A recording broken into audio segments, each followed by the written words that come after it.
भारत का संवैधानिक दृष्टिकोण है कि पूरा जम्मू कश्मीर उसका अभिन्न अंग है, लेकिन ये कहना कि पूरा पीओके पाकिस्तान से अलग होना चाहता है या निश्चित रूप से दूर हो चुका है, उपलब्ध सार्वजनिक प्रमाणों के आधार पर निष्कर्ष रूप में नहीं कहा जा सकता।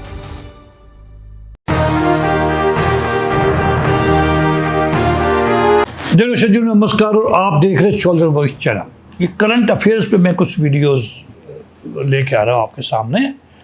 आज आप सोल्जर वॉइस पे आप जानेंगे क्या पीओके पाकिस्तान से दूर होता जा रहा है। दोस्तों, हाल के घटनाओं के बारे में आज बात करूँगा मैं। बलूचिस्तान और पीओके का भविष्य क्या होगा। जहाँ जनता की आवाज़ दबाई जाती है वहाँ असंतोष और अधिक शक्तिशाली होकर लौटता है दोस्तों, और वो आज पीओके में हो रहा है। आपने देखा होगा पिछले 3-4 दिन के अंदर बहुत लोगों की वहाँ पे मौतें हो गई हैं, दबाया जा रहा है उनको।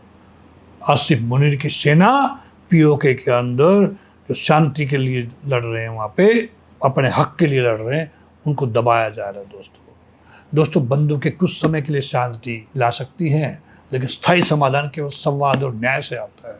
नमस्कार साथियों, आज हम चर्चा करेंगे कि पाकिस्तान अधिकृत कश्मीर से पीओके बोलते हैं और बलूचिस्तान में बढ़ते संतोष का इतिहास क्या है। दोस्तों, मैंने इसके ऊपर पुस्तक भी लिखी, birth of PoK, the unfinished story of 1947। दोस्तों, बात करेंगे ये कैसे इसका विकास हुआ, इस समस्या का, पीओके का वर्तमान संकट क्या है और भविष्य में क्या संभावनाएं हो सकती है। सबसे पहले बात करेंगे हम कि कैसे पैदा हुआ है विवाद। 1947 के विभाजन के बाद जम्मू कश्मीर पर पहला भारत पाकिस्तान युद्ध हुआ दोस्तों, दोनों कंट्रीज के बीच में। युद्ध विराम के बाद जिस क्षेत्र पर पाकिस्तान का नियंत्रण रहा उसे भारत पाकिस्तान अधिकृत कश्मीर को नाम दिया गया, पीओके। भारत का संवैधानिक दृष्टिकोण है कि पूरा जम्मू कश्मीर उसका अभिन्न अंग है, इसलिए आपने देखा होगा उसको अपने मैप में भी पूरा दिखाते हैं। दूसरे, बलूचिस्तान का पाकिस्तान में विलय भी लंबे समय से विवाद और असंतोष का विषय चल रहा है। वहाँ पे दशकों से वहाँ अलगाववादी आंदोलन और सुरक्षा अभियान चलते रहे हैं। समय के साथ पीओके में लोगों की शिकायतें कई मुद्दों पर सामने आती रही है दोस्तों। आर्थिक कठिनाइयाँ उनको हमेशा रहती है, बिजली और संसाधनों का वितरण भी बहुत भेदभावपूर्ण वहाँ पे हो रहा है। स्थानीय प्रतिनिधित्व भी वहाँ अपना हक मांग रहा है, रोजगार, प्रशासनिक अधिकार। बलूचिस्तान में भी प्राकृतिक संसाधनों के उपयोग, विकास और राजनीतिक अधिकारों को लेकर लंबे समय से तनाव बना हुआ है कि वहाँ पे भेदभाव की राजनीति हो रही है। वर्तमान संकट हाल के समय में दोस्तों पीओके में विरोध प्रदर्शन और सुरक्षा बलों की कार्रवाई को लेकर गंभीर रिपोर्टें सामने आई हैं। कई समाचार पत्रों के अनुसार प्रदर्शनकारी और सुरक्षा बलों के बीच हिंसक झड़पें भी वहाँ पे हुई है, तथा जनहानि और गिरफ्तारियों की खबरें भी वहाँ पे आई है। वहाँ पे इंटरनेट सेवा बंद कर रखी है, कोई खास खबर बाहर निकल के आ नहीं रही, जो कुछ छोटी मोटी आ रही वही आपके साथ में शेयर कर रहे हैं दोस्तों। इसी दौरान कुछ मानवाधिकारी कार्यकर्ताओं और संगठनों ने राजनीतिक अधिकारों तथा नागरिक स्वतंत्रताओं पर चिंता व्यक्त की है। बलूचिस्तान में भी पिछले वर्षों में उग्रवाद, सैन्य अभियान और सुरक्षा चुनौतियों में वृद्धि देखी गई है। क्या पीओके पाकिस्तान से दूर होता जा रहा है? अब सवाल ये है। इस प्रश्न का सीधा उत्तर देना आसान नहीं है दोस्तों।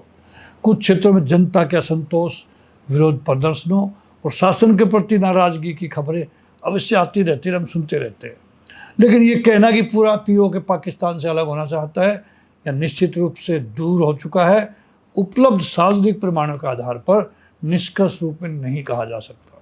स्थिति जटिल है वहाँ पे, और वहाँ विभिन्न प्रकार के राजनीतिक विचार मौजूद हैं। संभावित समाधान दोस्तों ये है कि यदि स्थायी शांति चाहिए तो जनता से संवाद करो, आर्थिक विकास बराबर का करो, वहाँ पे पारदर्शी प्रशासन दो, वहाँ पे मानवाधिकारों का सम्मान करो, खासकर पीओके एरिया के अंदर स्थानीय भागीदारी और लोकतांत्रिक संस्थाओं को मजबूत करना बहुत आवश्यक हो गया वहाँ पे। अभी सिर्फ सुरक्षा उपाय लंबे समय तक समाधान नहीं बन सकते दोस्तों। भविष्य का संभावित परिदृश्य विश्लेषकों के अनुसार कुछ संभावनाएं हो सकती है, वो एक एक करके हम बताएंगे। यदि शिकायतों का समाधान हुआ तो स्थिति स्थिर हो सकती है पीओके के अंदर। यदि आर्थिक और राजनीतिक समस्याएं बनी रही तो विरोध और संतोष जारी रह सकता है वहाँ पे। बलूचिस्तान में भी सुरक्षा और राजनीतिक चुनौतियों का पाकिस्तान के लिए महत्वपूर्ण बन सकती हैं। वो भविष्य का वास्तविक स्वरूप उनके राजनीतिक, आर्थिक और अंतर्राष्ट्रीय कारकों पर निर्भर करेगा।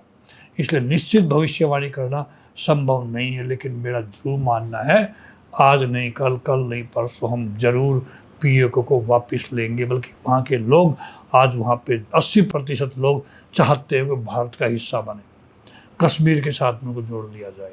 लेकिन आसिफ मुनीर साहब, आप जानते हैं फील्ड मार्शल है पाकिस्तान में, उनकी सेना वहाँ पे आए दिन अत्याचार कर रही है, वो भी कमी नहीं छोड़ते हैं। ट्रेन के डब्बों को उड़ा देते हैं वो लोग। उनके जो वॉलंटियर्स हैं उन्होंने भी पाकिस्तान के नाक पे दम कर रखा है। दोस्तों राष्ट्र की मजबूती केवल उसकी सीमा से नहीं है, बल्कि उसे जनता के विश्वास से मापी जाती है। स्थायी शांति की नींव न्याय, विकास और जनता की भागीदारी पर टिकती है।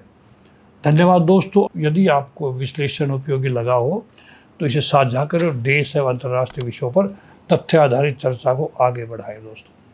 दोस्तों मेरे YouTube चैनल सोल्जर वॉइस को आप जरूर सब्सक्राइब करें, ये मेरा आपसे निवेदन है। नमस्कार, जय हिंद।